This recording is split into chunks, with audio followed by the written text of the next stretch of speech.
Hi everyone, welcome back to Hooked on Books. This is Queenie and today I am going to be reading Pirate Mum. So if you're sitting comfortably, let's get reading.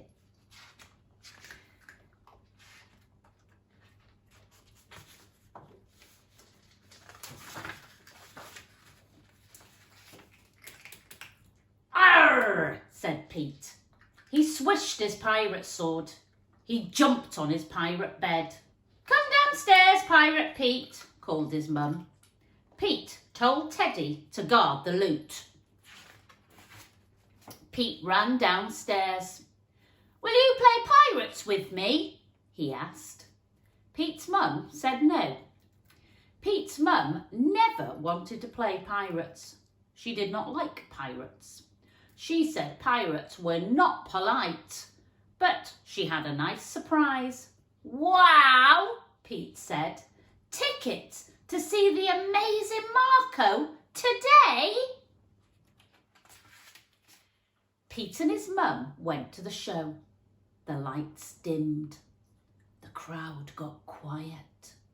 Ladies and gentlemen, the amazing Marco! Boomed a voice from behind them. The amazing Marco pulled a rabbit out of his hat. Ooh, said the crowd. The amazing Marco cut Zelda, his helper, in half. Ah, said the crowd. It was time for Marco's most amazing trick, the hypno-trance. The amazing Marco picked Pete's mum. He told her she was getting sleepy. Pete's mum closed her eyes. What should she be when she wakes up? Marco asked the crowd. A pirate, Pete called.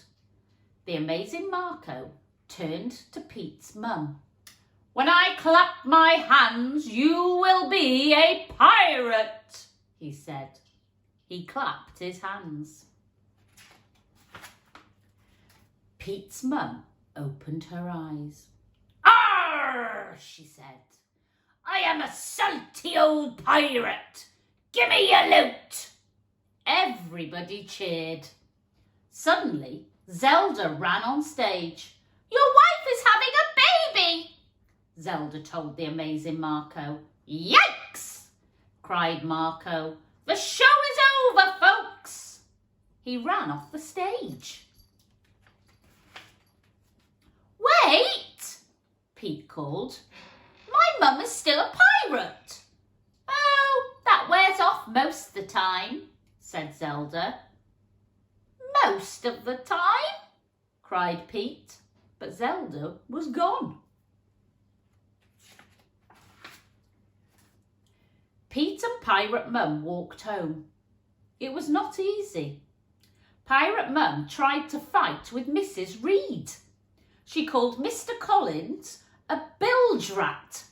She stole underwear from Mrs. Burt's clothesline.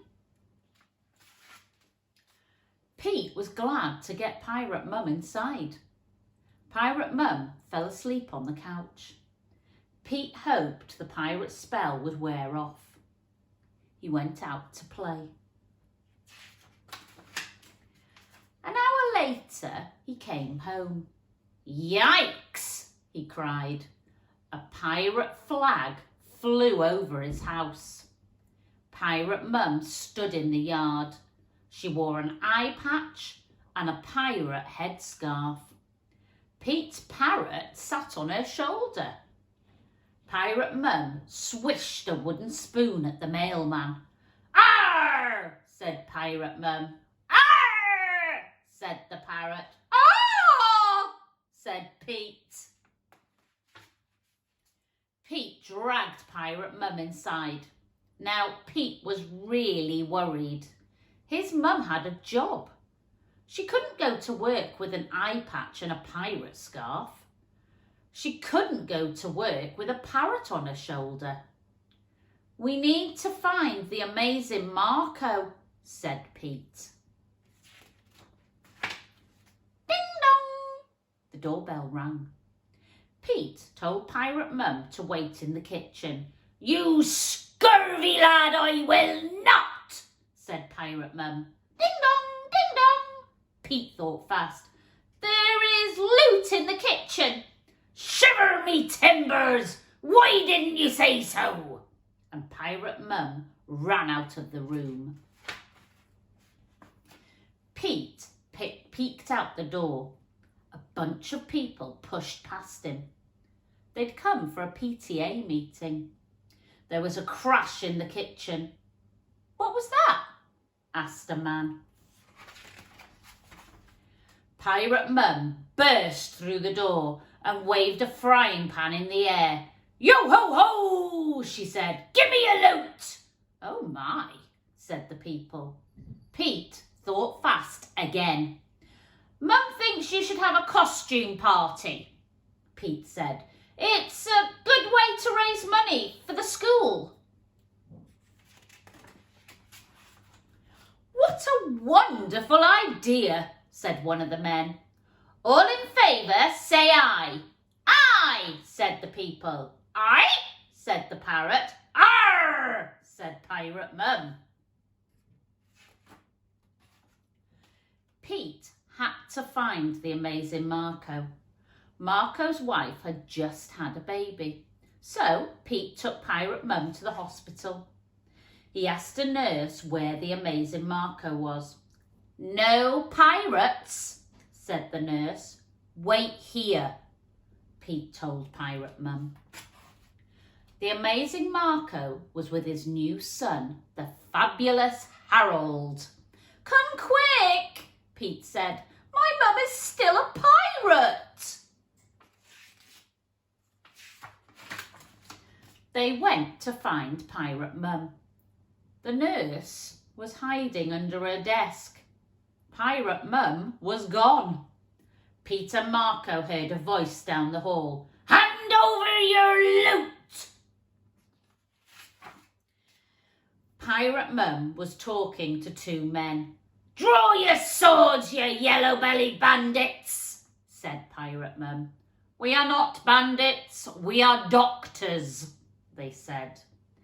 Pete turned to the amazing Marco.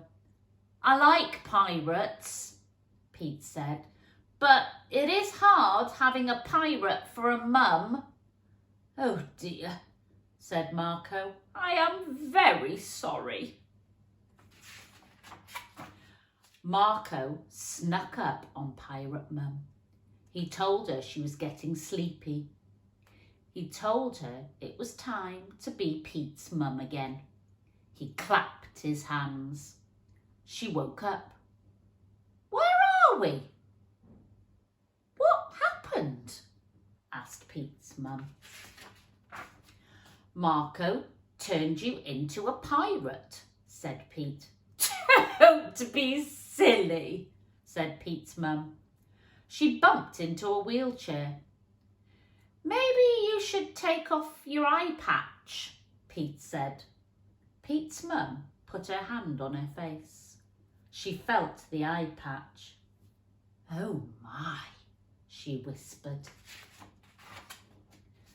The next day, Pete found a letter under the door. It was from the amazing Marco. His mum read the letter. Sorry for all the trouble. Please accept this gift. 2 bits of paper fell out. They were tickets for the amazing Marco's next show. Oh no, said Pete's mum. Oh no, said Pete. Arr, said the parrot. There you go. That was Pirate Mum, and it was written by Deborah Underwood and illustrated by Stephen Gilpin. I hope you enjoyed it. Take care and I'll see you soon. Bye.